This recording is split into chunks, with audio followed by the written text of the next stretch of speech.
On l'a lu déjà au complet, donc on a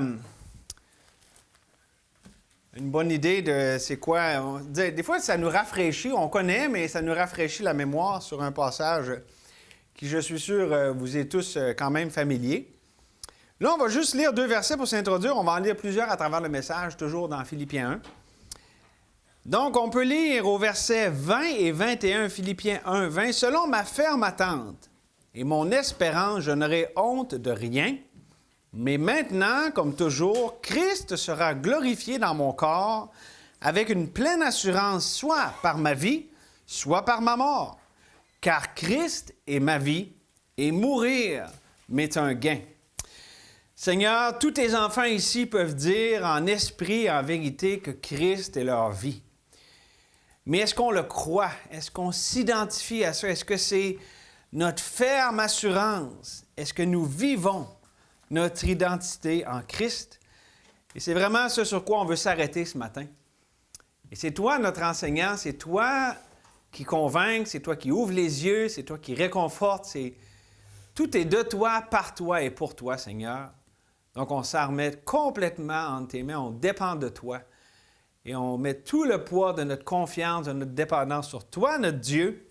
Et je prie que s'il y en a qui ne te connaissent pas comme leur Sauveur, qui mettent toute leur confiance en Jésus seul, son œuvre parfaite sur la croix, avec les vérités qu'on va voir aujourd'hui, qu'ils puissent y croire pour eux-mêmes, pour le salut de leur âme. Seigneur, en tout point, on t'invoque, on s'en remet à toi au nom de Jésus. Amen. Vous savez, ici, dans le contexte, c'est avec tout un contexte, un arrière-plan de beaucoup d'épreuves et de souffrances que Paul s'exprime ainsi. Il parle même de mort parce que c'était pas juste une hyperbole. Il pouvait arriver jusqu'à la mort dans ce qu'il vivait, dans les circonstances dans lesquelles il se trouvait. Puis, évidemment, sa confiance était dans le Seigneur. Qu'il vive, qu'il meure, sa foi ne changeait pas. Parce que Dieu ne change pas et sa foi est en Dieu. Bien, de la même façon, pour ma part, et je pense pour beaucoup ici, c'est avec, après beaucoup d'épreuves et de souffrances, que le Seigneur nous a fait comprendre les vérités de notre identité en Jésus-Christ. C'est le thème du mois de mars, notre nouvelle identité, et c'est ce qu'on considère ensemble. Et je commence en vous donnant une simple illustration. Vous savez, si vous êtes ici, vous êtes un enfant de Dieu, vous avez un avant Jésus-Christ et un après Jésus-Christ. Hein? Comme dans l'histoire de l'humanité, mais dans votre histoire à vous, il y a un avant Jésus, puis un après. C'est ça le salut. Avant, puis après, on l'a vu tantôt, si quelqu'un est en Jésus-Christ, il est une nouvelle créature. Les choses anciennes, l'avant, sont passées. Voici toutes choses sont devenues nouvelles. Et je me rappelle que, en grandissant, tu sais, dans ma petite vie normale, là, d'un petit gars de Sainte-Foy, j'ai grandi en prenant, dans le fond, mon identité dans mon milieu social, d'où est-ce que j'étais. Et ça, avant de connaître le Seigneur, j'ai jamais été, on pourrait dire, mainstream.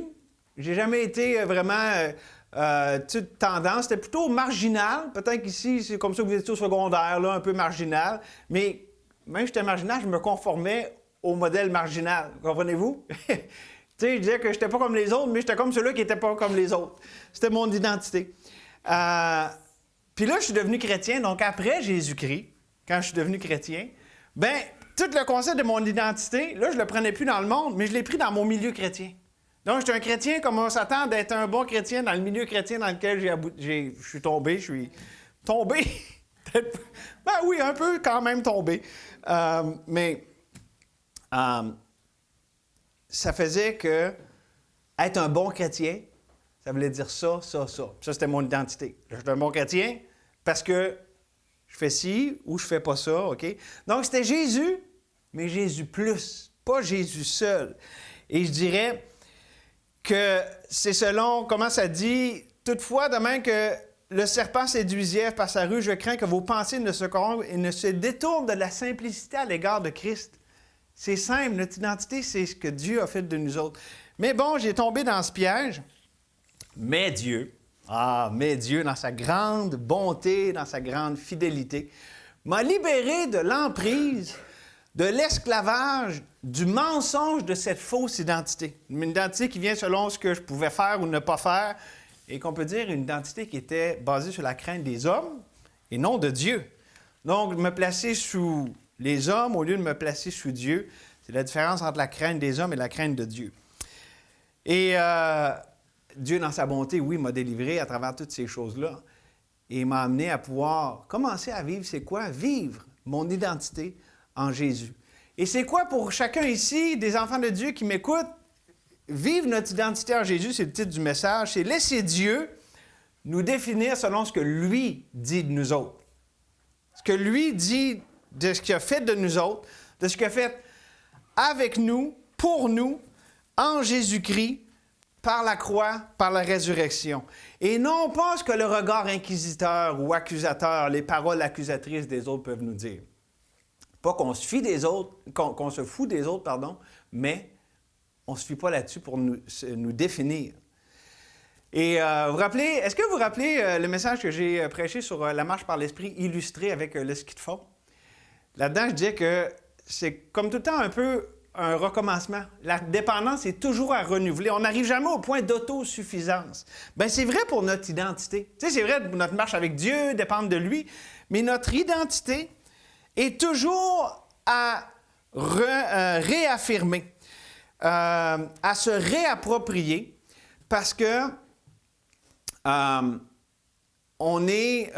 lorsque on se reconnaît, on accepte, on vit selon le fait de ce que Dieu a fait de nous autres, ou qu'on dit avec Paul, Christ est notre vie, bien, c'est une réalité qui est là, qu'on le croit ou non, mais se l'approprier, il faut qu'on se le rappelle à tous les jours. Et c'est tellement important, c'est ce qu'on va regarder ensemble. Et ça vient du fait qu'on dépend de lui, on dépend de Dieu pour nous définir. Parce que des fois, il nous arrive des choses. Des fois, il y a des relations qui ne vont pas bien. Il y a des échecs qui nous arrivent. Il y a des critiques qu'on peut entendre. Des luttes avec lesquelles on est aux prises. Des ambitions qu'on a. Toutes ces choses ne devraient pas nous définir. Ces choses sont circonstancielles, sont changeantes. Et se laisser définir par ces choses, c'est la définition même de la mondanité et de l'égocentrisme, parce que ces choses viennent du monde, viennent de la chair et viennent de Satan. Se laisser définir, parce que le monde veut nous définir par ça, hein? Le monde veut nous définir par notre performance, parce qu'on fait pas, parce qu'on a de l'air, parce qu'on devrait être, OK? Alors que Dieu nous dit, non, non, moi, je t'ai redéfini, je t'ai donné une identité, puis c'est ce que j'ai fait de toi, tu es un enfant de Dieu. Tu es accepté, tu es aimé, c'est ce que moi, j'ai fait de toi qui te donne ton identité. Et non pas ce que toi, tu as pu faire, ce que le monde a pu dire de toi, ou peu importe, OK? Donc, Dieu, le monde nous définit par rapport à nous-mêmes, ce qu'on est, ce qu'on devrait être et toute l'équipe, mais Dieu nous définit par rapport à lui-même, ce que lui a fait de nous autres. Et il n'y a rien de plus important. C'est un vote à l'unanimité sans contestation. Parce que c'est Dieu qui a décidé.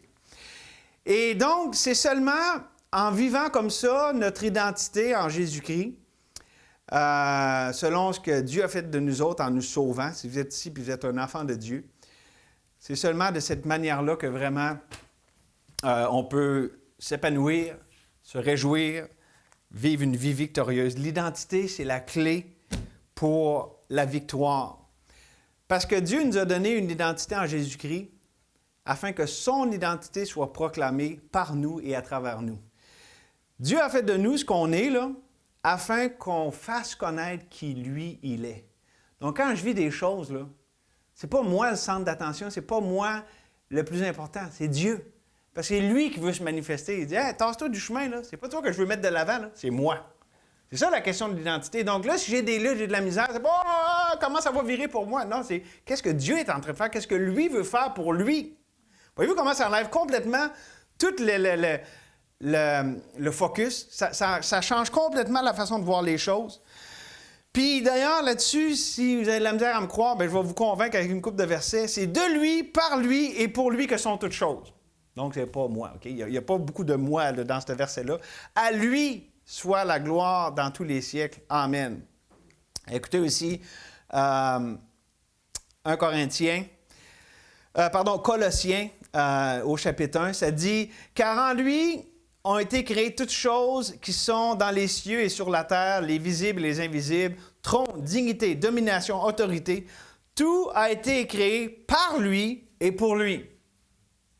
Et il est avant toute chose, et toute chose subsiste en lui. Puis écoutez aussi Hébreux, chapitre 2, verset 10. C'est en vertu de cette volonté que nous sommes sanctifiés par l'offrande du corps de Jésus-Christ une fois pour toutes. Donc, le but de notre vie, ce n'est pas nous-mêmes. Le but de notre vie, ce n'est pas centré sur nous, mais sur Dieu, puisque lui fait de nous autres, a fait de nous autres, puis où est-ce qu'il s'en va avec tout ça?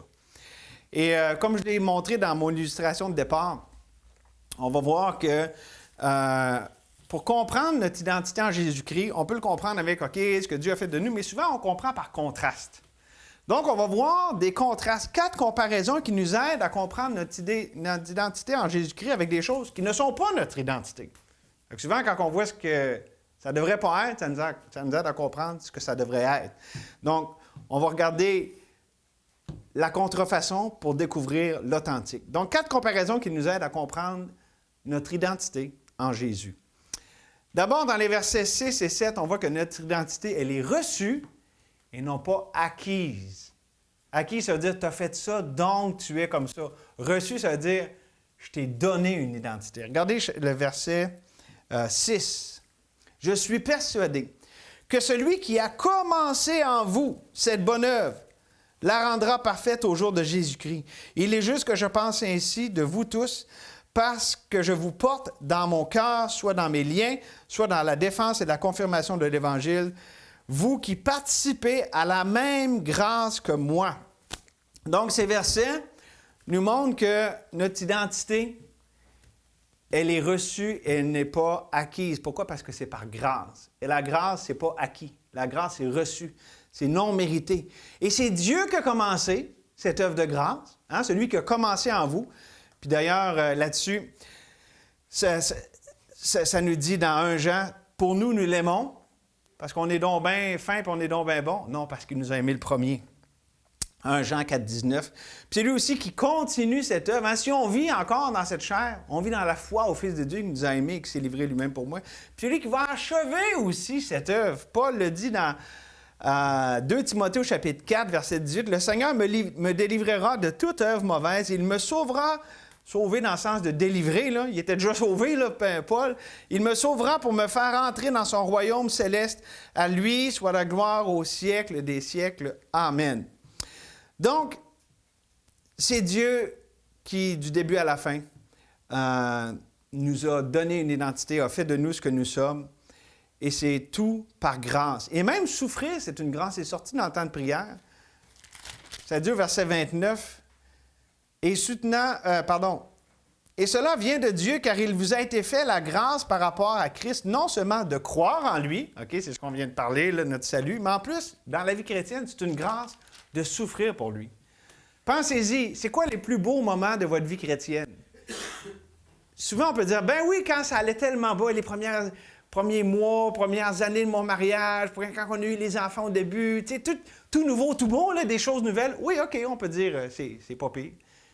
Mais en même temps, c'est quand que vraiment on a vu Christ se former en nous, puis tout ça. Souvent, c'est quand on est dans l'épreuve, puis étiré, puis au bout complètement de nos ressources, puis que Dieu a manifesté sa grâce d'une façon qu'on n'aurait jamais découvert si on n'avait pas passé par cette souffrance. N'est-ce pas? Puis je pense que même comme Église, c'est ce qu'on a vécu dans les 3 dernières années. On a découvert Dieu à travers la souffrance. Et donc, c'est bon, c'est une grâce de souffrir. Et pourquoi? Parce que ça nous fait grandir, ça nous donne de l'assurance dans notre identité, dans notre appartenance au Seigneur face au combat de la vie chrétienne. Hein? Le combat avec nos 3 ennemis, le monde, la chair, le diable. Qui, le monde, la chair, le diable, hein, c'est quoi qu'ils veulent, eux autres? Ils veulent nous donner notre identité dans notre performance, dans notre apparence, dans notre statut, dans nos possessions. C'est tous des vanités. Comme on dit en bon québécois, ça n'a tout pas rapport.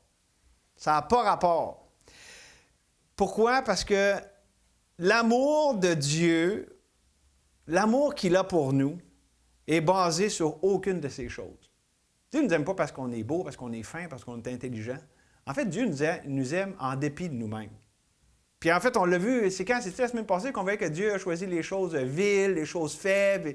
Il prend du monde tout scrap, puis il aime ça se glorifier en montrant sa grâce dans des gens comme ça. Donc, l'amour de Dieu n'est basé que sur son choix. Lui, il a décidé de nous aimer. Je ne vais pas m'expliquer tout ça en long et en large, mais moi, c'est suffisant. Wow! Dieu m'a aimé le premier. Merci Seigneur, c'est merveilleux. La crainte n'est pas dans l'amour, mais l'amour parfait bannit la crainte. Car la crainte suppose un châtiment, et celui qui craint n'est pas parfait dans l'amour. Quand on est solide et assuré de l'amour de Dieu, ça nous donne une assurance devant lui. Pourquoi? Parce que ça nous rappelle que notre identité, elle n'est pas acquise selon ce que je fais ou ce que je ne fais pas. Je suis sur la corde de raide de savoir est-ce que Dieu m'aime ou il ne m'aime pas. Non. C'est reçu. Dieu m'a donné cet amour, m'a donné cette identité parce que tout est par grâce. Et donc, lorsqu'on est ancré dans cette conviction, ça va avoir un impact direct sur la prochaine comparaison qu'on va voir ensemble dans les versets 8 à 11. Notre identité, non seulement elle est reçue, mais elle n'est pas acquise, mais deuxièmement, notre identité nous pousse à vivre pour Dieu et pour autrui, et non pas pour nous-mêmes. Regardez les versets 8 à 11. Au verset 8, « Car Dieu m'est témoin que je vous chéris tous avec la tendresse de Jésus-Christ.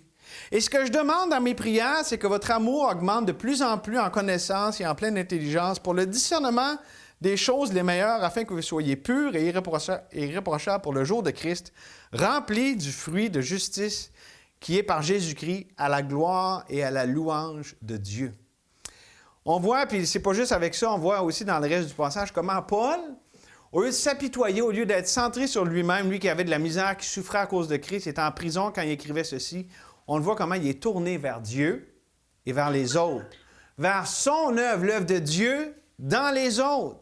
Pourquoi? Parce que Dieu l'a délivré de lui-même. Dieu l'a délivré de lui-même. C'est pour ça qu'il dit, il y avait une pleine assurance que face à la vie ou face à la mort, peu importe, parce que Christ était sa vie. Dieu l'a délivré. Je vous donne une couple de versets dans ce sens-là qui viennent de l'apôtre Paul, qui nous montrent comment, comme ça, il était tourné vers Dieu et les autres et non pas sur lui-même. On lit dans 2 Corinthiens chapitre 5, c'est Paul qui dit « Car l'amour de Christ nous presse, parce que nous estimons que si un seul est mort pour tous, tous donc sont morts, et qu'il est mort pour tous, afin que tous ceux qui vivent ne vivent plus pour eux-mêmes, mais pour celui qui est mort et ressuscité pour eux. » Écoutez ici 1 Corinthiens chapitre 6, versets 19 et 20. « Ne savez-vous pas que votre corps est le temple du Saint-Esprit qui est en vous, que vous avez reçu de Dieu et que vous ne appartenez point à vous-même? » C'est pas nous le boss de notre vie. Vous avez été rachetés à un grand prix. C'est-à-dire, on était un esclave sur le marché des esclaves du péché, puis Dieu nous a rachetés à un grand prix son propre sang. Glorifiez donc Dieu dans votre corps et dans votre esprit qui appartiennent à Dieu. On ne s'appartient pas à nous-mêmes. Et finalement, Romains 14, 7 et 8, « En effet, nul de nous ne vit pour lui-même, nul ne meurt pour lui-même, car si nous vivons pour le Seigneur. Si nous mourrons pour le Seigneur. Soit donc que nous vivions, soit donc que nous mourions, nous sommes au Seigneur. » Puis, on le voit même ici dans notre texte, quand Paul est dit au verset 23, « Je suis pressé des deux côtés, car j'ai le désir de m'en aller et d'être avec Christ, ce qui est de beaucoup meilleur, hein, c'est sûr, la félicité éternelle versus la vie sur cette terre. Mais, verset 24, à cause de vous, voyez-vous comment encore on le voit tourner vers les autres, à cause de vous, il est plus nécessaire que je demeure dans la chair. » Donc, notre identité nous pousse à vivre pour Dieu et pour les autres et non pas pour nous-mêmes. C'est soit que nous sommes poussés par Dieu à vivre pour Dieu ou poussés par le monde, la chair et le diable à vivre pour nous-mêmes. Mais plus nous sommes poussés par Dieu par rapport à ce qui nous définit, plus on laisse Dieu nous définir ce que nous sommes, c'est quoi le sens de notre vie, c'est quoi le but de notre vie, plus on est solide face aux aléas de la vie, les hauts et les bas. Pourquoi? Parce qu'on n'est plus affecté par ça. Parce que ce n'est pas ce qui nous arrive, ce qui pourrait arriver, ce qui est arrivé, qui nous définit, qui nous qui nous dérange, mais c'est Dieu. Par exemple, donner un exemple concret. On peut être accablé des fois par un échec ou par une faiblesse dans notre chair, qu'on a donc de la misère avec. Puis, des fois, ça peut être l'inverse. On peut s'enfler d'orgueil par rapport à des succès, des choses dans lesquelles on est naturellement bon. Ou on peut encore sombrer dans le désespoir lorsque la tragédie frappe. Puis que nos attentes sont déçues, sont anéanties.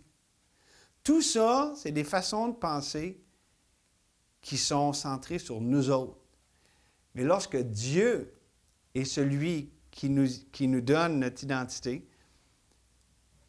que nos pensées, notre but, nos motivations sont en lui, ça change complètement toutes les choses. On peut être accablé par le même échec, on peut être frappé par les mêmes faiblesses, mais on n'a plus la même réponse. Pourquoi? Parce que maintenant, ce n'est pas ce que moi je veux, c'est pas ce que moi, où est-ce que je voulais aller avec ça, c'est ce que Dieu est en train de faire avec ça. Donc, ce n'est pas un échec, c'est une opportunité de découvrir Dieu. Ce n'est pas une faiblesse, c'est une façon pour que sa grâce se manifeste. Et ce n'est pas une ambition, c'est quelque chose que Dieu veut briser pour que son plan s'accomplisse. Voyez-vous, ça change complètement tout. Ça redéfinit toute la façon que je vois les choses. Lorsque je suis solide sur mon identité en Christ, ça change absolument toute ma façon de voir ma vie. Et ainsi, je suis réellement libre. Et les autres aussi vont pouvoir en bénéficier. Ils vont pouvoir jouir du fruit du fait que je vis, non pas pour moi-même, mais pour celui qui m'a racheté. Et ça, c'est pas mal différent qu'une vie d'égocentrisme. Et c'est pas mal, je dirais, ce qu'on voit chez Paul ici, dans l'ouverture de Philippiens, mais aussi dans beaucoup d'autres de ses écrits. Il est tourné vers Dieu, vers les chrétiens, vers les perdus, alors que lui est en prison. Je veux dire, s'il y a une place, il aurait pu avoir un apitoiement, puis commencer à se plaindre, puis à mettre le blâme ou tout ça, puis surtout avec ceux qui voulaient lui donner encore plus de troubles. Il y avait l'occasion, là, mais ce n'est pas du tout ce qui l'anime. Pourquoi? Parce que justement, il comprenait les vérités sur son identité. Il ne se laissait pas définir par ces choses. Il savait que Dieu, c'est lui qui est au contrôle de sa vie, c'est lui qui est en train de faire cette œuvre qui avait commencé, qui est en train de faire, puis qui allait achever. Voyez-vous, tout était par rapport à Dieu. Donc, le premier contraste, c'est que notre identité, elle est reçue et non pas acquise. Notre identité nous pousse à vivre pour Dieu et pour autrui et non pas pour nous-mêmes. Le troisième contraste qu'on voit, c'est que notre identité chasse la peur de l'inconnu. Au lieu d'avoir peur, on est confiant. Regardez versets 12 à 14. « Je veux que vous sachiez, frères, que ce qui m'est arrivé a plutôt contribué au progrès de l'Évangile. En effet, dans tout le prétoire et partout ailleurs, nul n'ignore que c'est pour Christ que je suis dans les liens. Et la plupart des frères dans le Seigneur, encouragés par mes liens, ont plus d'assurance pour annoncer sans crainte la parole. » Paul, qui devrait avoir peur, il devrait se demander comment ça va virer. C'est lui qui encourage les autres. Et je pense pas que c'est parce qu'il était sans peur, puis qu'il était immunisé contre la peur, mais il n'avait pas fait... lui qui fabriquait des tentes, il n'avait pas fabriqué sa tente dans le camping de la peur. Il était juste de passage. Puis, il faisait sa tente dans son identité avec le Seigneur. Et donc, la peur est chassée lorsque notre identité en Christ est solide. Et ici, c'est vraiment, on voit comment Paul parle comme un homme qui a l'assurance de qui il est. Il sait en qui il a cru. Parce que notre identité qui chasse la peur de l'inconnu, c'est ça que ça fait.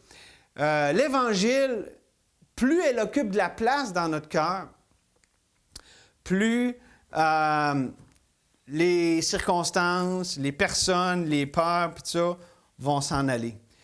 Ça va ensemble, c'est directement proportionnel. C'est ce qu'on voit aussi dans la parole, avec par exemple, Ésaïe, chapitre 26, verset 3, « Celui qui est ferme dans ses sentiments, tu assures la paix parce qu'il se confie en toi. » Écoutez aussi, verset 41, verset 10, « Ne crains rien, car je suis avec toi. Ne promène pas tes regards inquiets, car je suis ton Dieu. Je te fortifie, je viens à ton secours, je te soutiens de ma droite triomphante. » Et Jésus qui nous dit qu'il nous laisse la paix. Puis un que j'aime tellement aussi, dans Romains, on l'a lu tantôt dans le bulletin, « Et vous n'avez pas reçu un esprit de servitude pour être encore dans la crainte, Mais vous avez reçu un esprit d'adoption. On appartient à Dieu, on a été rachetés, par lequel nous crions « Abba, Père ». L'Esprit lui-même rend témoignage à notre esprit que nous sommes enfants de Dieu. Et lorsque, comme ça, on a la certitude de notre appartenance au Seigneur, qu'on a la certitude qu'on est sauvé, la paix de Dieu qui surpasse toute intelligence garde nos cœurs et nos pensées en Jésus-Christ. On n'a rien à craindre. Et c'est pas qu'on n'a rien à craindre parce qu'on ne ressent pas la pression de la douleur, de l'abandon, de la souffrance, ou même de la peur qui peut arriver, le fait d'avoir perdu un emploi, d'être malade, d'avoir une relation qui est brisée, d'avoir quelqu'un qui nous tourne le dos au Seigneur. Toutes ces choses-là c'est pas des minces affaires. C'est pas qu'on ignore ça et qu'on fait semblant que tout est beau et qu'on vit sur un petit nuage. Mais on a la ferme assurance que notre Père est souverain sur toutes ces choses, sur tous les aspects, sur tous les moments de notre vie. Et que même ceux autour de nous, dans sa grâce, il est capable d'agir dans leur vie. Puis que nous, il nous a équipés, il a pourvu pour tout ce qu'il nous a envoyé dans notre vie. Si ça nous arrive, c'est parce que Dieu sait qu'on en a besoin, puis il nous a déjà donné la grâce qu'on a besoin pour y faire face. Ça, c'est ce qui chasse la peur. Je suis un enfant de Dieu, je suis aimé, je suis accepté. Ce qui m'arrive, ce n'est pas la preuve que Dieu me déteste, c'est la preuve que Dieu m'aime. C'est ça qui chasse la peur. Comprenez-vous? Quand on se met à être chancelant, c'est parce qu'on pense que ce qui nous arrive, ça veut dire qu'à quelque part, Dieu est plus disposé favorablement envers nous. Mais quand on est certain de notre identité, ces choses qui arrivent nous montrent le contraire. Oui, ça fait mal, oui, on ne comprend pas, mais c'est précisément Dieu qui fait ça pour ancrer notre confiance en lui. Et non pas dans notre chair, puis nos raisonnements, puis moi. Et je dirais un effet majeur, un effet collatéral de cette assurance, de cette sécurité dans la personne et l'œuvre de Dieu, bien, va être visible dans nos relations avec les autres, comme on le voit dans les versets 15 à 18 avec le quatrième contraste. Notre identité arrête le jugement qu'on a sur les autres et sur nous-mêmes. Oh, celle-là, c'est un important. Regardez verset 15 à 18. Quelques-uns, il est vrai, prêchent Christ par envie et par esprit de dispute. Mais d'autres le prêchent avec des dispositions bienveillantes. Ceux-ci agissent par amour, sachant que je suis établi pour la défense de l'Évangile, tandis que ceux-là, ça c'est les tannants, ça c'est ceux qui nous empêchent de dormir, ça c'est ceux qui viennent nous chercher en pesant sur le piton sensible, OK? Ceux-là.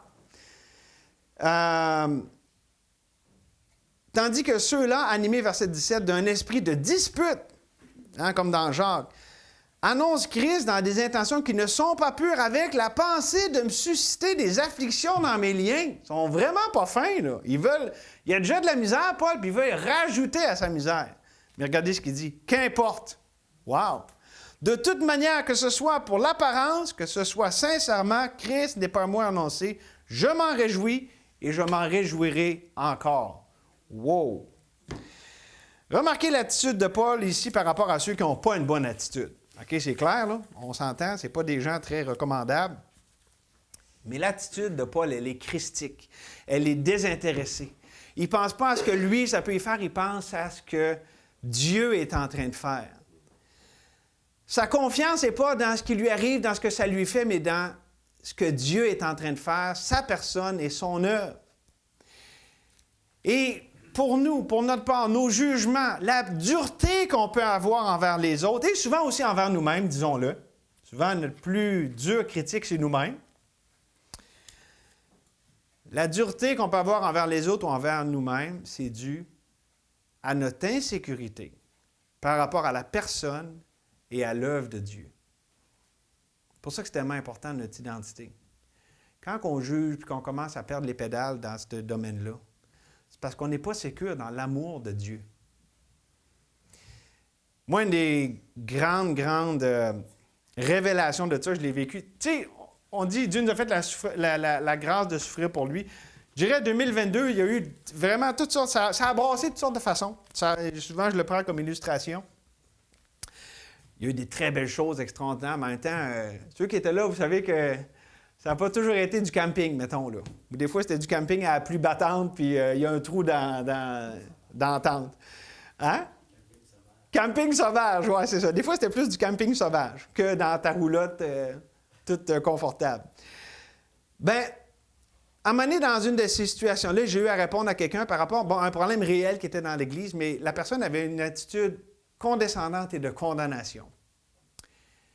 Puis ce que j'ai dit à cette personne, je comprends ce que tu dis, mais là, tu es centré sur la personne, tu n'es pas centré sur Dieu. Tu réponds à la personne, tu ne réponds pas à Dieu. Et c'est quoi le problème? Tu veux régler la situation. Tu cherches le contrôle parce que tu as peur. C'est Dieu qui est au contrôle. Donc, on n'a pas à avoir peur.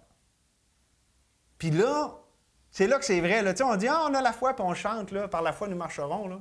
Bien là, c'est vraiment le moment où est-ce que ça arrive pour de vrai. Là. Tu l'as-tu la foi? Penses-tu que Dieu est capable, mieux que toi, de parler à cette personne-là, de leur placer, de régler cette situation? C'est vraiment la question ici. Je la trouve où, ma sécurité, mon identité? Si je suis aimé, si ici, c'est l'Église de Dieu, si Dieu, c'est lui qui a commencé, puis c'est lui qui est en train, puis c'est lui qui va finir, est-ce qu'il l'a échappé, puis là, il dit « OK, excusez, je suis occupé en Thaïlande, à quelque part, puis là, arrangez-vous tout seul pour l'instant, parce que là, je suis débordé. » Ça n'arrive pas, ça. Dieu n'est jamais débordé, puis on est comme la prunelle de son œil. Donc, on peut être sécure, solide là-dedans. Et c'est ça qui arrive quand on se met à juger, quand on se met à condamner, quand on perd les pédales, c'est parce qu'on perd le focus sur notre Dieu. Puis juste pour vous dire quelque chose là-dessus, une couple de petits commentaires là-dessus. Puis je pense que je n'ai déjà parlé, mais on ne peut pas changer les autres, puis on ne peut pas se repentir à la place de quelqu'un.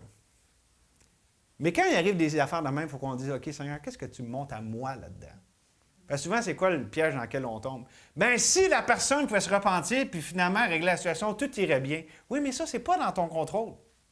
Tu n'es pas capable de changer la personne. Ah, il y a un temps pour parler, il y a un temps pour se taire, puis on prie, puis des fois, il y a des choses. Mais la réalité, là, la dure réalité là, crue, là, c'est qu'on est zéro capable, là, totalement incapable de changer le cœur de quelqu'un puis de l'amener à la repentance. Puis ça veut dire qu'il faut qu'on dépende de Dieu. Puis qu'on dit, Dieu, c'est quoi que tu me montres à moi là-dedans? Puis, une autre chose que je veux dire par rapport à ça, quand on est dans des temps comme ça, où est-ce que notre dépendance est évidente, puis elle nous est mise d'en face, parce que là, ça tire de tous les bords, je dirais que c'est facile, on est disposé à dire, bien Dieu, je dépends de toi, parce que c'est évident. On l'a d'en face, comme on dit. Mais savez-vous qu'en ce moment, là, où est-ce que les eaux sont plus paisibles, puis où est-ce que c'est plus facile, on a encore plus besoin? Parce que là, on a le piège d'être sur le pilote automatique. Là, c'est facile de dépendre de notre chair. C'est encore plus problématique en ce moment. Puis, on peut facilement s'appuyer sur le bras de la chair quand on est dans des moments où est-ce que on n'est pas poussé à l'extrême. Et donc, je dirais là-dessus, on doit laisser Dieu constamment. On doit constamment laisser Dieu nous interpeller. Avec ce qui nous arrive, dire, OK, Dieu, c'est quoi que tu es en train de faire là-dedans? Puis, je suis ton enfant, je t'appartiens, ça, c'est réglé. Mais comment tu es en train d'accomplir tes plans bienveillants dans ma vie? Qu'est-ce que tu as à m'apprendre là-dedans? Et ça va vraiment changer. Si, au contraire, je suis tourné vers les autres, par mon amertume, par une attitude de jugement ou tout ça, je passe à côté de ce que Dieu a pour moi. Puis là, ça ne veut pas dire que je suis centré sur moi puis je me fiche des autres, mais je reconnais que le domaine où est-ce que Dieu me donne à travailler puis à changer, c'est celui de ma vie. Pour celui des autres, même époux, épouse, enfants, on ne peut pas les changer. Puis d'ailleurs, quand on essaye, ça fait juste pire. Et là, je veux qu'on regarde avant de terminer. Comment tout ça est un choix quotidien. Paul nous dit au verset 19, « Je sais que cela tournera à mon salut grâce à vos prières et à l'assistance de l'Esprit de Jésus-Christ. Selon ma ferme attente et mon espérance, je n'aurai honte de rien, mais maintenant, comme toujours, Christ sera glorifié dans mon corps avec une pleine assurance, soit par ma vie, soit par ma mort, car Christ est ma vie et mourir m'est un gain. » Cette déclaration de Christ est ma vie, il faut qu'à tous les jours, on choisisse de dire c'est Christ qui est ma vie. C'est pas ce que je fais qui est ma vie, c'est pas ce que je suis moi-même dans ma personnalité, dans mon tempérament. C'est Christ qui est ma vie. C'est lui. C'est lui qui ne change jamais, qui est toujours bon, qui est suffisant. C'est lui ma vie. C'est lui qui me définit. Et je dirais là-dessus, écoutez-moi bien, là, juste en terminant, une petite pensée bien simple, là. On a parlé d'identité, ce qui nous définit. Voulez-vous une pensée bien simple pour terminer? Vous voulez savoir ce qui vous définit? Vous voulez savoir si vous allez être défini par quelque chose, une chose ou par l'autre? On est défini par ce qu'on écoute, et par où on regarde, et par à qui on s'attend. Si les gens, là, ce qu'ils me disent, puis là, je les vois, puis je veux être comme eux autres, puis je m'attends à eux autres, c'est ce qui va me définir. Puis ça peut être des gens du monde, ça peut être des gens de ma famille, ça peut être des gens de l'Église. On dépend de ceux à qui on regarde, qu'on écoute, puis à qui on s'attend. Donc, être défini par Dieu, ça veut dire quoi? Dieu, c'est toi que j'ai besoin d'entendre. C'est toi qui me dis ce que je suis, ce que tu as fait de moi. C'est pour ça qu'on lit la Bible le matin. C'est pas pour cocher la liste puis dire « Ah, ben là, j'ai lu ma Bible, je suis un bon chrétien. » Non, parce qu'on a besoin d'entendre celui qui nous définit, qui nous dit c'est quoi notre vie, qui met la lumière de lui sur notre vie, qui nous ramène constamment à ça. C'est sur lui que nos yeux se portent. On l'écoute avec la parole, mais aussi, il se révèle à nous dans la parole. Fait que là, on voit Dieu. Puis là, c'est ce que ça fait quand que la parole habite en nous dans toute sa richesse. Ça fait complètement toute une nouvelle dynamique par rapport à ce qui nous arrive. Parce que là, ce qu'on écoute, c'est à quoi on s'attend. C'est plus défini par Pierre Jean-Jacques ou par moi-même, mais par Dieu lui-même. C'est ça notre identité, c'est ça le secret. Puis c'est presque ma conclusion, mais ce n'est pas encore tout à fait ma conclusion, mais c'est pas mal important. Donc, je vous pose la question, qui suis-je? Qui suis-je? Bien, la personne qu'on écoute, c'est elle qui va me dire ce que je suis. Moi, je peux m'écouter moi-même, je peux écouter les autres. Mais mon message, c'est simplement, écoutez ce que Dieu a à vous dire pour dire qui suis-je. Pensez-y, c'est qui la meilleure personne pour placer, pour définir qui tu es? Toi, les autres? Non, c'est Dieu. Donc, la simple question qui suis-je, là, il y a une personne pour y répondre. C'est Dieu. Puis Dieu, c'est pas juste le meilleur des philosophes. Dieu nous a définis non seulement par ce qu'il dit, mais par ce qu'il a fait. La croix est une déclaration. Voici ce que j'ai fait de ton péché. Voici ce que j'ai fait de ton passé. Voici, avec mon ensevelissement, ma résurrection, ce que je fais de toi maintenant, tu es une nouvelle création. Ça, c'est ce que Dieu a à dire sur toi si tu es un enfant de Dieu. Puis si tu n'es pas un enfant de Dieu, c'est pour ça que tu es esclave, parce que tu es pris à te laisser définir par ce que tu es, par ce que tu fais, par ce que les autres te disent, puis tu n'as rien au-delà. Il faut que tu passes par la croix. La croix, c'est la déclaration de l'amour de Dieu, du fait que Christ est mort pour que tu puisses vivre. La croix, c'est la déclaration de la fin de l'esclavage et de la réelle liberté. C'est ce que Christ a dit, n'est-ce pas? Que ceux qui croient, ils vont être réellement libres. Et donc, vous savez, de naissance, si vous êtes ici et vous n'êtes pas encore sauvé, vous êtes en Adam. Vous avez l'identité que toute l'humanité a depuis Éden, mort dans vos offenses et vos péchés parce que vous êtes en Adam. Vous devez naître de nouveau. Vous devez passer de Adam à Jésus-Christ. Vous devez passer de la sphère de la mort à la sphère de la vie. Du royaume dans lequel on est tous nés de naissance, le royaume de Satan. puis passer dans le royaume de Dieu. Il faut que vous naissiez de nouveau. Ce n'est pas une option, c'est obligatoire. Il n'y a pas d'autre moyen. Et ça, c'est par la croix de Christ. Donc, la croix, tout est accompli. L'offre est là. L'œuvre est parfaite. Le Sauveur est parfait. Il est parfait pour sauver maintenant quiconque s'approche de lui par la foi. Accepte-le. Tu es un enfant de Dieu ici? Bien, tout est accompli. On va le voir après-midi. Une série qu'on fait ensemble, tout est accompli. Vive à la lumière de la croix. Bien justement, vis. Vis. Accepte la croix, c'est la voie de la vie. Tout est là, tout est accompli. Tu n'as rien à rajouter. Tu as simplement à y croire, à vivre à cette lumière. Puis ça va absolument tout changer, comme on l'a vu dans le message. Et que Dieu puisse faire porter du fruit à ces vérités ce matin. Merci Seigneur pour le fait que ta parole n'est pas prêchée en vain, que c'est ta parole, Seigneur. Et merci que c'est bien malgré l'instrument. Ce n'est pas l'instrument l'important. C'est le Saint-Esprit qui convainc. Parce que tu sauves même à travers les personnes les plus malhabiles. Et Seigneur, tu guides ton peuple, même, Seigneur, avec des gens tout simples, sans une grande intelligence. Merci que tu l'as voulu ainsi pour que la gloire revienne à toi et à toi seul. Seigneur, on veut répondre, Seigneur, au fait que tu nous as rappelé aujourd'hui de vivre à la lumière de ce que tu as fait de nous autres. Vive notre nouvelle identité. Et s'il y en a qui sont encore dans la mauvaise identité, qui sont encore dans la mort, qui sont encore en Adam, Seigneur, visite leur cœur.